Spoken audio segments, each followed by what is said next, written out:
원래 호산나라는 말은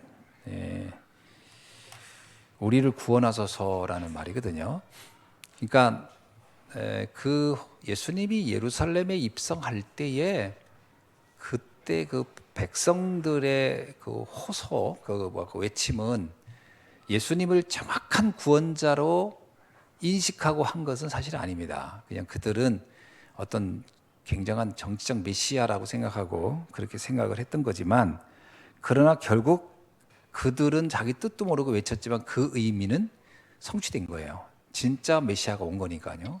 그 얘기입니다. 그래서 오늘 우리가 서론에서 뭐라고 하냐면, 이 언약을 우리 후대에게 정확하게 전달해 주는 일이 우리의 사명이다라는 겁니다. 그래서 그 바울도 회당에 가서 렘넌트들에게 복음을 전했는데 이것이 훗날 로마를 바꿨다. 그래서 오늘 우리가 렘넌트들에게 복음을 전달하는 것은 지금 당장의 변화를 기대하지 말고 전달해 주시라는 거예요.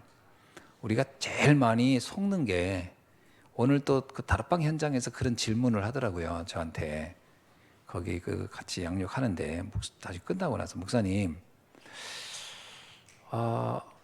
복음 안에서 그렇게 자기가 가정을 놓고 기도하고 많은 지금까지 막 말씀, 자기는 확신이 있다는 거예요. 하나님의 절대 주권을 믿고, 그리고 하나님의 그 권능, 권세를 사용하라, 이것도 내가 알겠다는 거예요. 그래서 자기는 정말 하나님께 믿고 하는데, 근데 왜 변화가 안 일어날까요?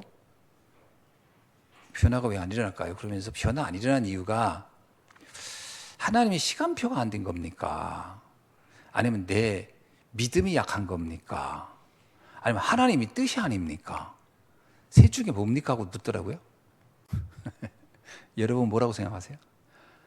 나는 권세를 가진 하나님의 자녀가 맞고, 현장을 놓고 기도하고 막 하나님께 막 정말 확신을 갖고 있는데 왜 현장은 변화가 없어요? 그래서 세 가지 중에 뭡니까 하더라고. 하나는 시간표가 안 된 겁니까? 아니면 내가 믿음이 약한 겁니까? 아니면 뭐라고 했어요? 또 하나가요?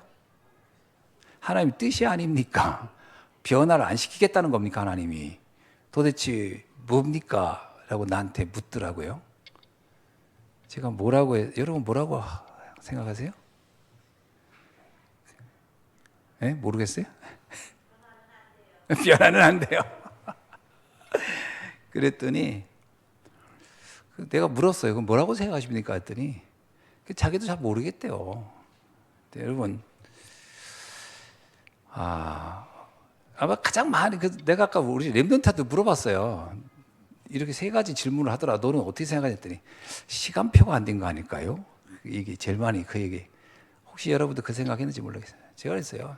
그냥 시간표하고 상관도 없고 하나님의 뜻은 이미 이루어졌다. 뭐냐? 하나님의 권능의 가장 큰 변화는 나 자신이다. 나 자신이 이미 그 현장과 상관없이 변화 있어야 돼요. 그 상대 현장이 반드시 막 내가 원하는 대로 변화되기를 바라는 것도 그 내 생각이지요. 그거는 모르는 겁니다. 언제 될지는 아무도 모르는 거예요. 그리고 안 되면 좀 어때요? 변화가 안 일어나면 어떻습니까? 꼭 돼야 됩니까? 변화가 꼭 돼야 될까요? 안 돼도 상관없어요. 내가 변하면 돼요. 상관없이, 그가 어떤 일이 있든 상관없이 내가 변하면 됩니다. 여러분, 요셉은 보디발 집이 변했습니까? 보디발 아내가 변했습니까? 장관들이 바뀌었나요? 사실 어찌 바로왕이 바뀌었나요? 바뀐 건 없습니다. 요셉이 달라진 거지. 가장 큰 권능은 요셉에게 나타난 겁니다. 그죠? 예를 들면 어떤 질병 같은 경우도 마찬가지고 어떤 성격 변화도 마찬가지인데, 바울이 그랬잖아요. 내 안에 가시가 있다. 그러니까 우리 안에 문제가 있다. 이 문제 좀 해결해 주세요, 하나님. 그리고 기도를 했는데 하나님이 뭐라고 하지? 그냥 너한테 그게 좋은 일인 줄 알고 그냥 받아들라. 그거 고치려고 하지 마라. 그때 바울이 깨달았다는 거예요. 이게 나에게 축복이었었구나. 이게 나에게 축복이었구나. 여러분, 그 문제 때문에 나는 절대 저주받지 않습니다. 그 문제 때문에 내가 절대 망하지 않아요. 가장 큰 권능은 어떤 상황과 상관없이 내가 말씀 안에서 승리하는 겁니다. 제가 이게 가장 큰 변화다 그랬어요. 그들이 그렇지 않아도 그러더라고요. 진짜 옛날 같았으면 우리 복음 안 들었으면 자기 복음 안 들었으면 옛날에 그냥 갈라섰을 거래요. 근데 지금은 아무렇지도 않대요. 사실은 좀 짜증이 났을 뿐이지. 그 얘기 하더라고요. 그러면 된 거라 그랬어요. 이미 하나님의 권능은 당신에게 임했다. 그걸 다 넘어설 힘을 주신 거다. 아무 상관없다. 그러는 중에 하나님이 시간표에 당신을 위해서 그 세계복음화 때문에 그 현장의 변화가 필요하다면 그때 하실 거 아니냐. 그건 시간표라 아니다가 떠나서 하나님은 나를 중심으로 역사할 것이다. 그랬더니 아멘 하고서 아주 기쁜 마음으로 가셨습니다. 제가 왜 이 얘기하냐. 우리가 렘넌트들을 지금 당장 눈에 보이는 변화에 너무 기대하지 마세요. 왜냐하면 너무 지금 당장 하면 너무 실망해요, 내가. 근데 하나님은 하나님 역사를 이루고 있는데 내가 막 거기 막 조급해가지고 막 실망하거든요. 그럴 필요 없다는 거예요. 하나님은 나도 모르는 사이에 하나님의 역사를 이루실 것이다. 아멘. 그래서 여러분 절대로 낙심하지 마시고 절대로 막 된다 안 된다 이 말 하지 마세요. 하나님은 절대 불가능은 절대 가능을 하고 계십니다. 아멘. 자, 그 다음에 호산나의 특징 중에 첫 번째가 뭐냐? 잃어버린 호산나의 축복을 회복하라는 거죠. 그렇죠? 진정한 의미의 호산나가 아니었어요. 이 백성들이 호산나는. 그러나 우리는 진정한 호산나를 회복해야 된다는 거예요. 그죠? 그때 백성들은 메시아, 정치적 메시아의 호산나였어요. 그들이 외친 건. 그러나 우리는 진정한 호산나를 회복하면 되는 거고요. 그 다음에 이 진정한 호산나를 이어가면 되고 이것을 전달하면 됩니다. 아멘. 이게 저와 여러분이 하실 일입니다. 하나님의 관심은 이미 우리에게 이미 집중되어 있고요. 우리를 통해 하실 것을 믿어야 됩니다. 아멘.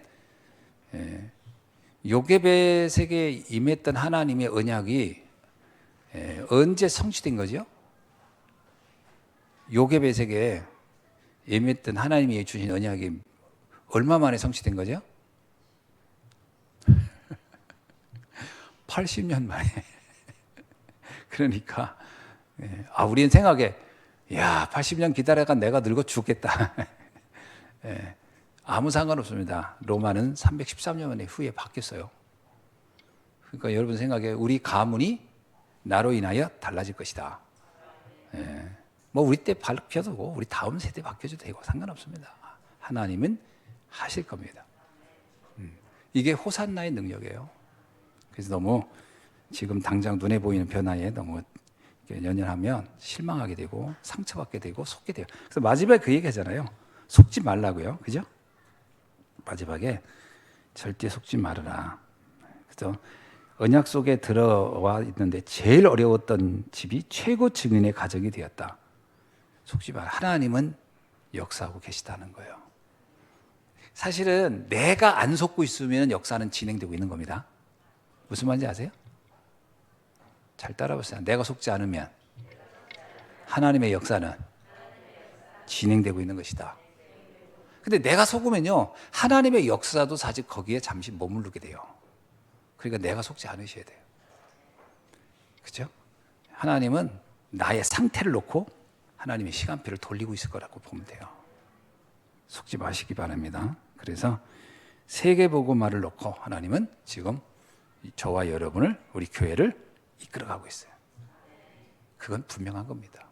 그 자녀들한테 지금 자녀들 좀 모습에 너무 실망하지 마세요. 절대 실망할 거 없습니다. 딱 내가 언약 안에 서서 이들에게 복음 전하고 이들을 기도하고 있다면 지금 흑암은 꺾이고 있는 것이고 시간표는 돌아가고 있는 겁니다. 아멘. 여러분이 속으면 안 돼요. 이런다면 나는 괜찮은데 니들 때문에 문제야. 아닙니다. 걔들은 상관없는데 내가 문제인 거예요. 절대 속지 마시기 바랍니다. 네, 기도하겠습니다. 지금은 우리 주 예수 그리스도의 은혜와 하나님 아버지의 극진하신 사랑과 성령님의 내준도 역사하심이 오늘 이 시간 호산나의 진정한 비밀을 누리고 깨닫고 전하는 일에 쓰임받기를 소원하는 모든 주의 자녀들 위해 지금부터 영원히 함께 계실지어다. 아멘.